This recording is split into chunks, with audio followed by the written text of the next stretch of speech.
of all time. For more on Rodgers, let's say hello to George Shahuri from PFF. George, I think it's interesting. We talked all offseason long about Aaron Rodgers and the Packers not drafting him any weapons. We saw Devontae Adams miss time this season.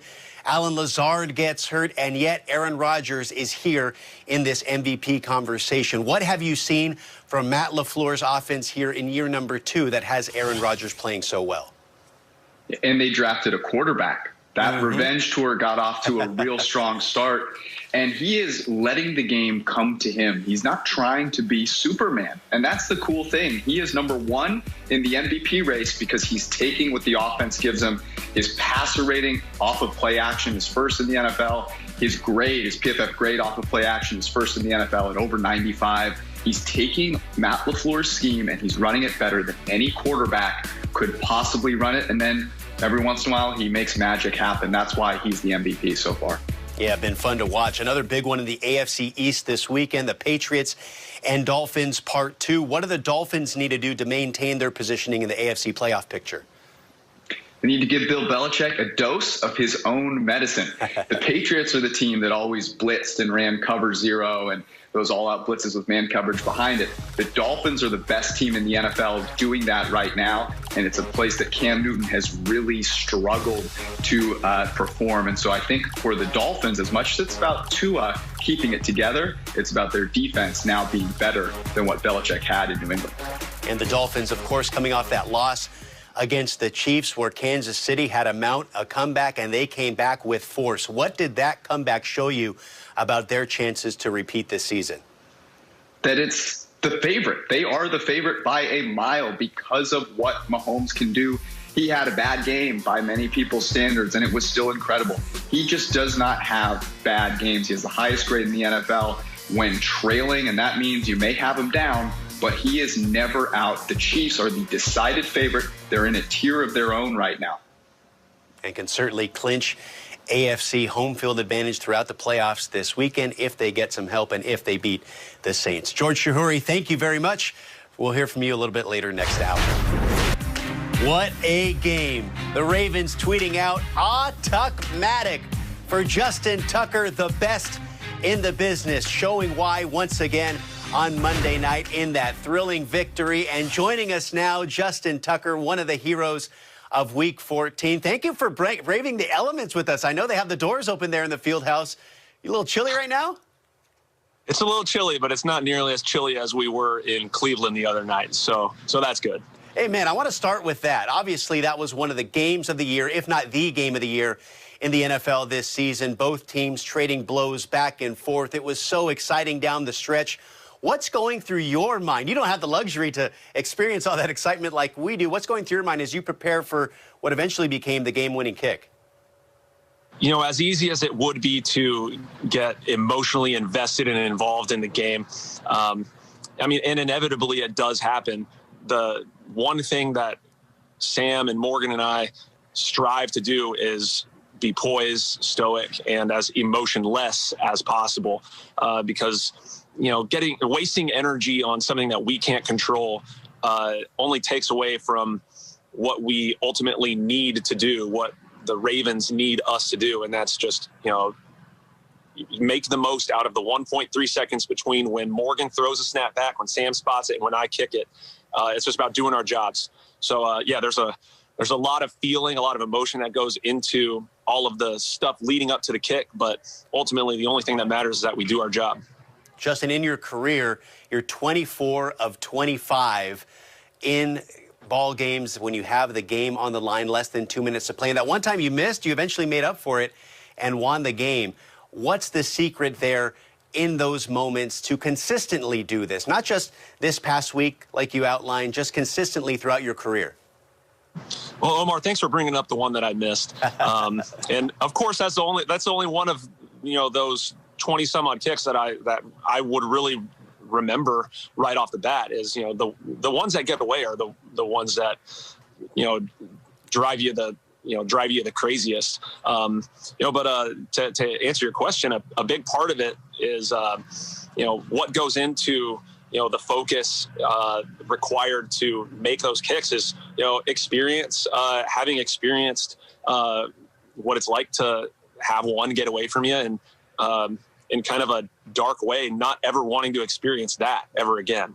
But I'd say that's definitely a factor. But more than anything, it's just focusing on the action and not the consequence, and acknowledging that your feelings and your emotions may be there, but they're unimportant. They're not going to serve you in any way that's going to benefit you in that moment, unless you can harness that energy in a positive way into just laser-like focus. And that's something that we've and I emphasize Morgan, Sam, guys blocking for us, we have done a really good job of over the years, and we aim to continue doing just that. We've heard all the jokes on social media, Justin, about Lamar Jackson leaving the game there in the fourth quarter.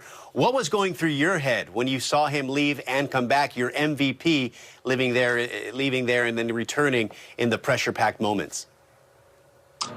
Well, I can't really speak on the jokes that I think we've all seen on social media and everywhere else, except for I trust Lamar. Like, if Lamar says like he was cramping, like that's what was happening. But I swear it was like being there in that moment. You don't really think about it like you do after the fact. And after the fact, I can say it was like a movie. Yeah.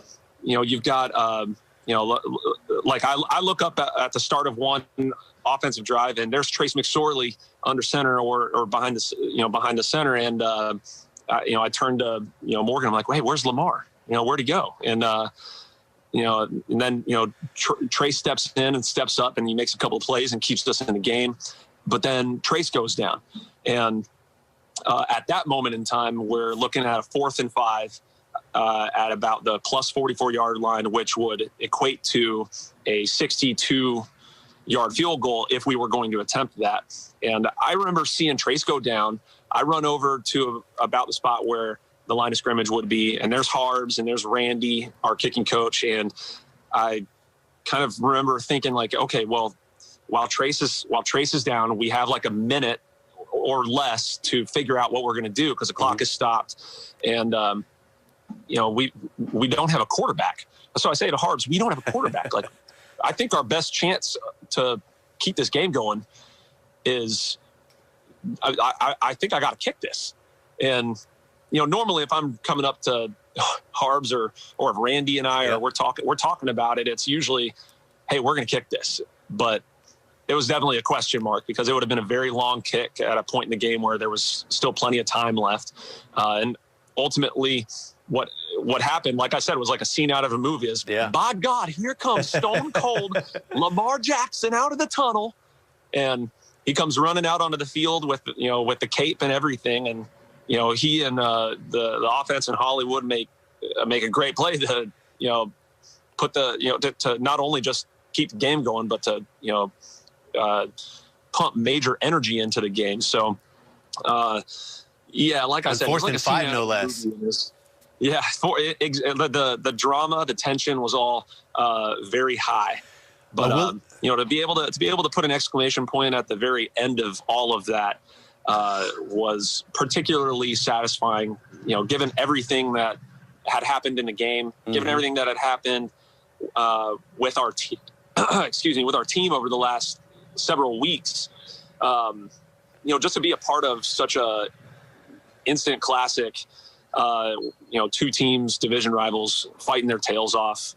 You got to give them a lot of credit for making that game what it was. It was an incredible game, and it was something that I'm happy that we were a part of. But the only thing we can do now is to make it count, is to take care of business this weekend at M&T Bank Stadium when the Jaguars come to town.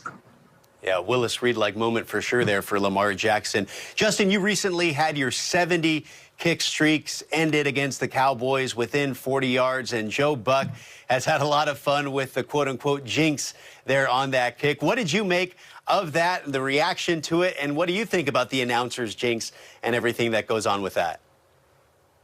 So, first of all, I should say I was fortunate enough to shoot a short segment with Joe Buck a while back, and he's like the nicest guy, super fun to be around. Yeah. And I really like Joe, and I really like him as an announcer as well. Oh yeah, I think that might be the segment right there. So I should say I really like Joe, and I also don't believe in the announcer's jinx at all. But if you had to write it up in a comedy or something, I think the way that particular miss of mine shook down, it's really hard to say that Joe didn't have a hand in the outcome there. He's certainly taken responsibility after. He did. Yeah, well, I did see that he assumed responsibility, and it's one of those Uncle Ben Spider-Man type of things. With great power comes great responsibility.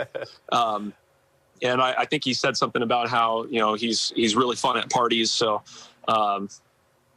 it is really funny. But I mean, I think for every time that has happened, there've probably been, and you guys just keep replaying that missed kick over and over again as I'm watching here. But no, it's one of those things that for every time Joe Buck or Al Michaels or Jim Nantz or whoever it may be says Justin Tucker has made however many kicks in a row, and I guess 68 or 69 times I've made it, and then you don't hear about the announcer jinx then, but that particular one, it did seem to stand out. It's like the free throws in hoops. No question. All right, Justin Tucker, thank you for being a great sport. Congratulations again on all your success, on the big win on Monday night, and good luck the rest of the season as you guys make that playoff push.